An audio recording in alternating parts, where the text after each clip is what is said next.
নিত্যপণ্যের লাগামহীন ঘোড়াকে কিছুতেই থামানো যাচ্ছে না। চট্টগ্রামে সবজির বাজার কিছুটা স্থিতিশীল হলেও বাড়তির দিকে মাছ ও চালের বাজার। গত সপ্তাহ থেকে আবারও বেড়েছে বেশ কিছু নিত্যপণ্যের দাম।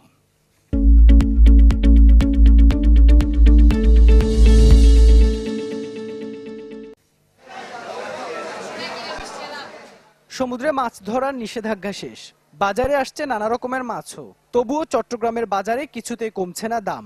এখনো 200 টাকার নিচে মিলছে না কোনো মাছ। কম দামের পাঙাশও বিক্রি হচ্ছে না 200 টাকার নিচে।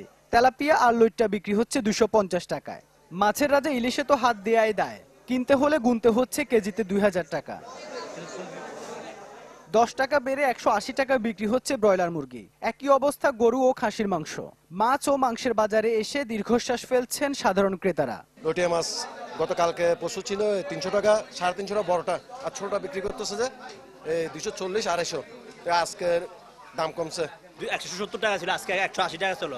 আর আপনার সোনালী 280 টাকা, দেশি মুরগি 600 টাকা করে। গত কয়েক সপ্তাহের ঊর্ধ্বমুখী থাকা সবজির বাজার এই সপ্তাহে কিছুটা নিম্নমুখী হলেও এখনো ধরাছোঁয়ার বাইরে মধ্যবিত্তদের। 80 টাকার নিচে মেলায় যেন দুষ্কর হয়ে দাঁড়িয়েছে সবজি। মাছ মাংস কিনতে পারতো না, সবজি কিনতে আসতো, কিন্তু এখন সবজি প্রত্যেকটা 60 70 80 90 100 টাকার নিচে কোনো সবজি নেই। পেঁয়াজের দাম, চাউলের দাম, মুরগি ব্রয়লার মুরগি 70 80 টাকার ব্রয়লার মুরগি আজকে কিনছি 180 টাকা। 120 টাকার পেঁয়াজ এই সপ্তাহে বিক্রি হচ্ছে 100 থেকে 110 টাকায়, আর রসুন বিক্রি হচ্ছে 180 থেকে 200 টাকা।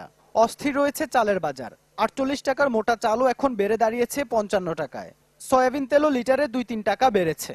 মিনিকেট চাল বলেন, যেটা একটু মিডিয়াম মধ্যবিত্ত চাল, ওটা এখন কেজিতে বাড়ছে 2 টাকা করে। বাজার করতে আসলে মনে মাথায় পানি ঢালতে হবে। যে পরিস্থিতি, যেভাবে মানুষের কিনে খাওয়ার তো সময় নেই এখন। নিত্যপণ্যের লাগাম টানতে সিন্ডিকেট ভেঙে দেয়া এবং ভোক্তা অধিকার সহ বিভিন্ন সংস্থা তদারকির উপর জোর দিচ্ছেন ক্রেতারা। ইবেন মির, চ্যানেল 24, চট্টগ্রাম।